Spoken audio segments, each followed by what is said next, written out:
ఉగాది తర్వాత శని సంచారంలో మార్పు వల్ల 12 రాసుల్లో 3 రాసుల వాళ్ళకి సంవత్సరం మొత్తం విశేషమైన రాజయోగం పట్టబోతోంది. ఆ 3 రాసుల్లో మొట్టమొదటి రాశి మకర రాశి.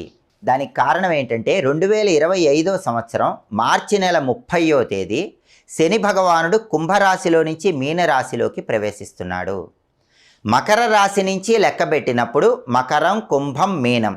శని సంచారంలో మార్పు జరిగిన మీనరాశి 3వ రాశి అవుతుంది. అంటే మకర రాశి వాళ్ళకి ఉగాది తర్వాత శని భగవానుడు తృతీయంలో 3వ స్థానంలో సంచారం చేస్తున్నాడు. ఇది విశేషమైన రాజయోగాన్ని కలిగిస్తుంది.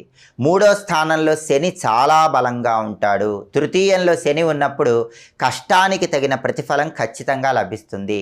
సోదరులతో ఉన్న గొడవలన్నీ తొలగిపోతాయి. ప్రాపర్టీస్ పరంగా విశేషమైన లాభం చేకూరుతుంది. అనుకున్న పనులు అనుకున్నట్లు మకర రాశి వాళ్ళు దిగ్విజయంగా